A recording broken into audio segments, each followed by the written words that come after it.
Hey, welcome back to another episode of Heroes and Videos. Hey, usually I wait until next week to talk about this week's comics or this week to talk about last week's comics, but this is kind of an emergency edition. I'm so excited about the comics I read this week. We're doing this week's comics this week. So with no further ado, let's get into this. Would love it if you like the channel, subscribe to the channel, click notifications so you get notified whenever I get some new content out from time to time. We are only 10,000 subscribers away from 10,000 subscribers. So if you do math, that'll tell you, would love to have you on board as a subscriber to the channel. But let's get right into it. First up with new comics this week. And I enjoyed this week's book so much. I've been reading through them the day I got them, which is a little unusual. It usually takes me a few days as they trickle in or to get to them. But this one is Fantastic Four number 4. Legacy, should have looked at this ahead of time. Legacy 730. So I know with Marvel Studios had a little weirdness there for a while, which is why the flagship title isn't the largest number title. Well, one of those reasons, one of many reasons. But Fantastic Four number 4 in this volume. It's awesome. Look at that family portrait.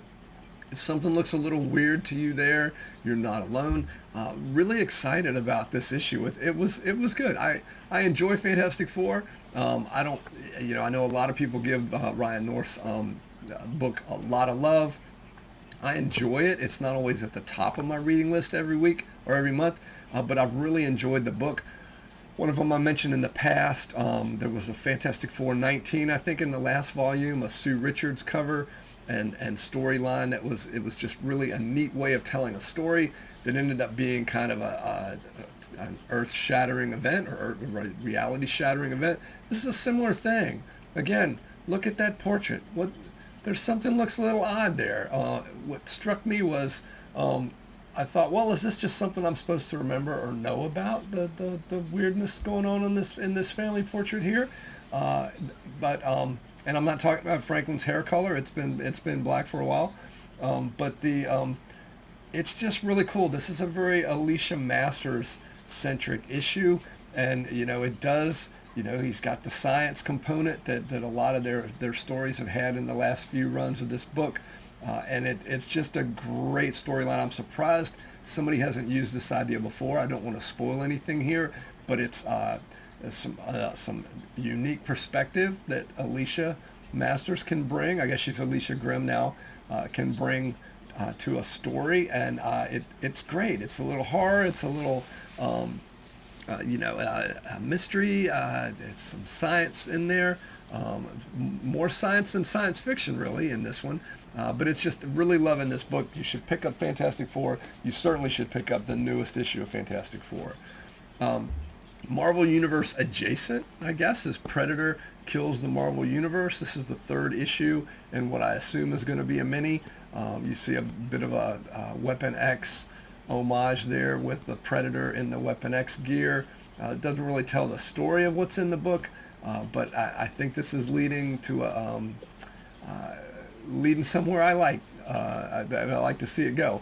In previous episodes, I've talked about some of the earlier issues that they have just some interesting moments. It's not quite Predator or Marvel Zombies Kills the Marvel Universe sort of thing, but it kind of is. I'm looking forward to seeing some of the heroes that are left team up, which it looks like it will happen in the next issue. So really enjoying that Predator Kills the Marvel Universe. Not usually a big fan of those crossovers. The Alien Kills the Marvel Universe one was good. This one I'm enjoying as well. One of my favorite heroes from back in the day, Danny Rand, the Undead Iron Fist. You'll see guest starring Daredevil there on the right. This is the 2nd issue of, again, I'm not sure if this is a limited or an unlimited series. I'm going to guess limited. It's pretty cool. A couple of Iron Fists. Iron Fists? Is that like deer or moose? Is it Iron Fists, plural, or Iron Fist is the plural? So a couple of them in the book. And it's a bit of a mystery. There's a lot of punching as you would expect. It's the old school, just like from the original run and the Marvel premiere and that original Claremont Byrne run where they've got names of the different poses and the different fighting styles and the punches, the kicks, etc., for lack of a better word, the moves, let's say. That each one of them's got a really cool name. I know some of that was going on in the Fraction run as well, and it's neat to see Iron Fist and Daredevil interact. So great visuals in that, and what I hope is leading up to a great story. It is a good story as well.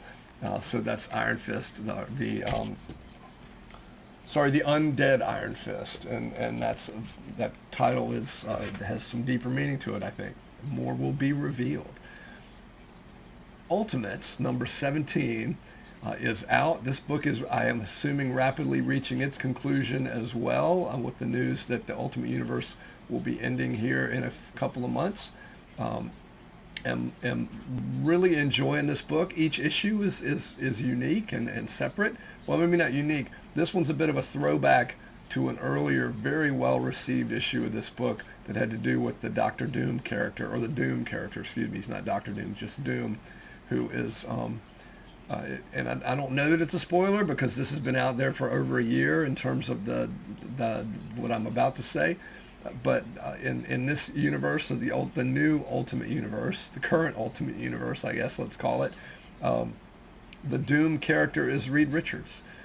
So the conceit of the newest run of these things is the maker, the evil Reed Richards from the original Ultimate Universe, has recreated, through time travel, has recreated a universe with no superheroes, and set up a secret society of supervillains. Sorry, I know DC's probably got a trademark on that, but this secret council of supervillains kind of ruling the world, and made sure that most of our heroes will never come to be, or did not come to be.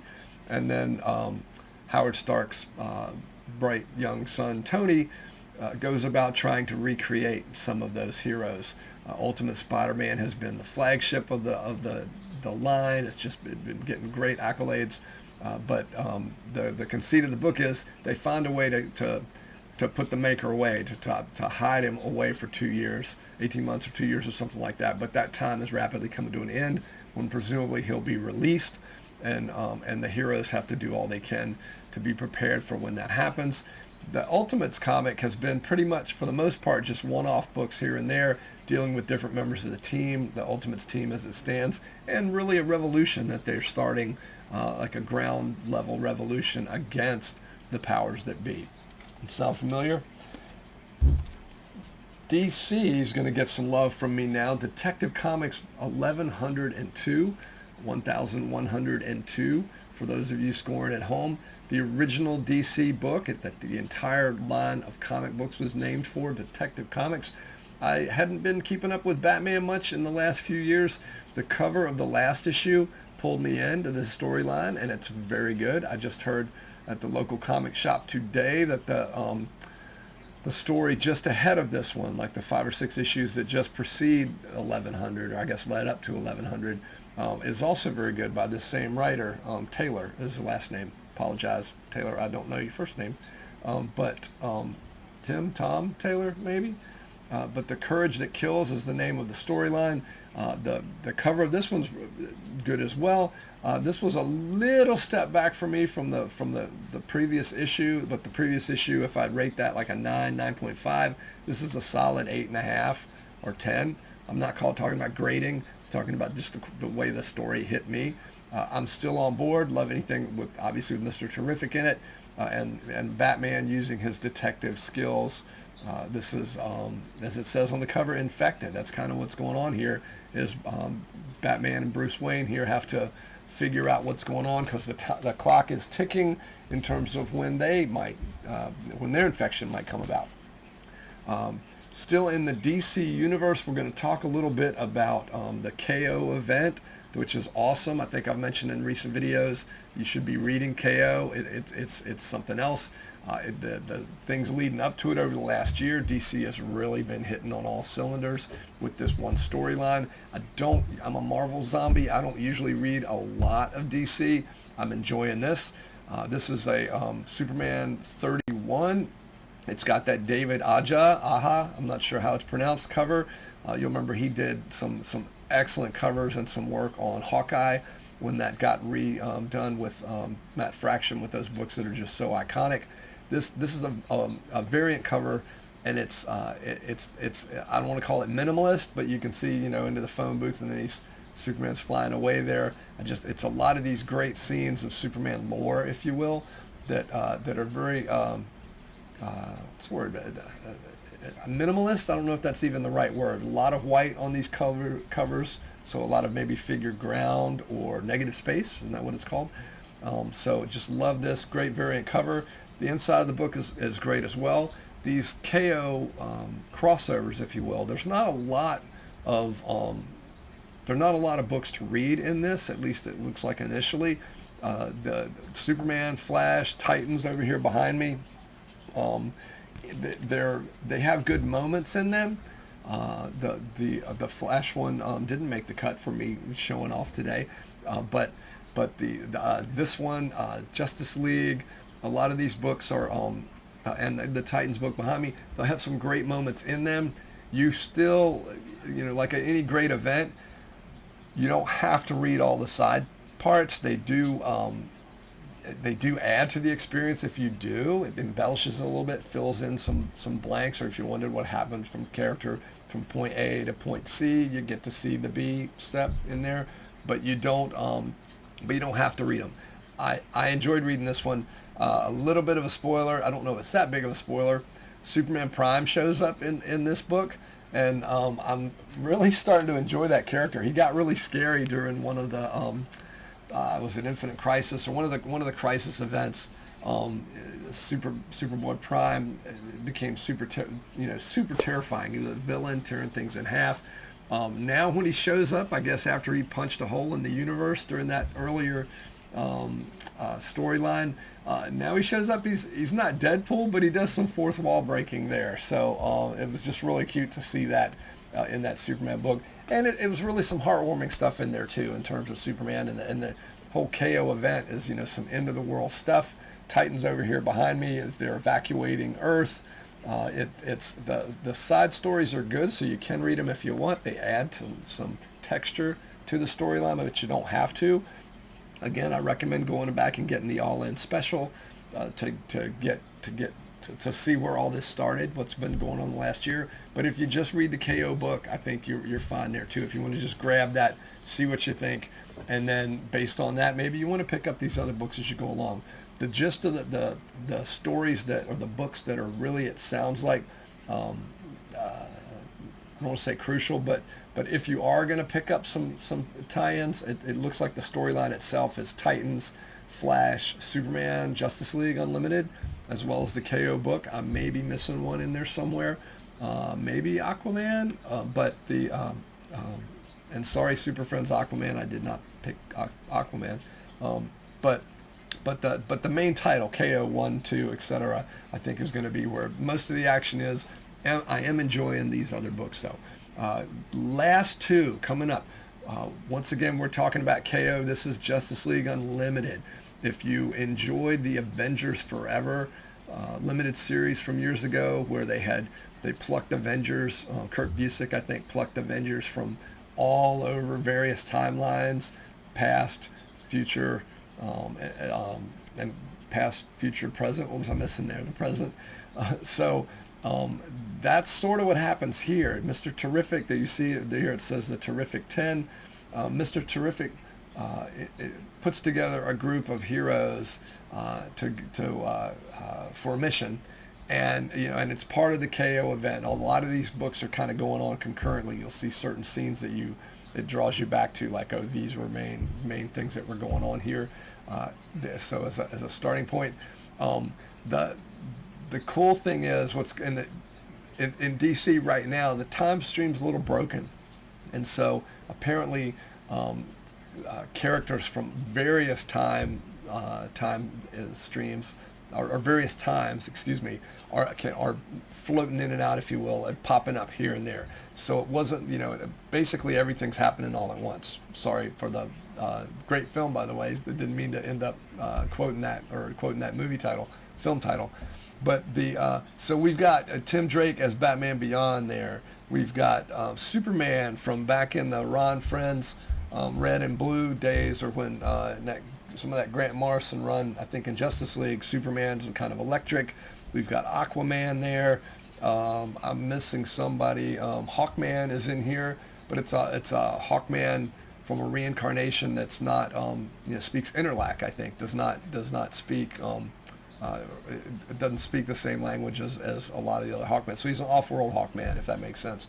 I realize a lot of Hawkmen are. The big one was Thanagarian. There's an Owl Woman from the future. There's Power Girl. These are. It's just kind of cool. All these disparate and very different heroes from different timelines thrown together, so that we get to see them interact with one another. So that's really cool. If you liked Avengers Forever and that concept, this is a similar thing. I have a feeling it's going to be 1 or 2 issues of DC's KO tie-in for in Justice League Unlimited. And then finally, mentioned the flagship book for the Ultimate Universe at the top of the video, early in the video. This is Ultimate Spider-Man 22. I'm thinking this is wrapping up in an issue or 2. I have no idea how they're going to do it. This is a great book, month in and month out. Hickman is killing it. I never know, even thinking I know where they're going to go, I'm surprised. Like, stuff will happen, and I don't want to spoil the book, but there are just twists and turns, and it feels like almost every issue has at least 1 or 2 things that really pulls the rug out from under you, and you're like, wait a minute, what? How did that happen? I can't believe they're doing X, whatever that is. That's not X-Men related. I meant X as like a variable. So even up to the last page of it seems like almost every issue something happens and you're like, wait a minute, what's going on here? Peter Parker is still, this is the Peter Parker we all remember and know. Again, huge fan of the character. The Mary Jane scenes in this are awesome. It's it's just that there's pathos, there are ups, there are downs. It's a great book, and it feels like we're speeding into something pretty awesome. Also looks like from the Ultimate Endgame story that's coming out that Spider-Man will have a big part in that. So I'm curious to see how our hero interacts with some of those other characters in this new and soon to be maybe gone Ultimate Universe. So that's it. I was just so excited. I read most of those books. Actually, I've read all of those books just today. So as crazy as that is, they were. I was excited. Enjoyed the books. Wanted to get out here and tell you what I thought of them. Would love to hear in the comments if you've had a chance to read any of those yet. What you're reading, what comics you're excited about. Just great week for comics. I'm getting that Baltimore Comic-Con video ready. That should be out shortly. In the meantime, keep reading comics, keep going to see movies in theaters, and be kind to each other.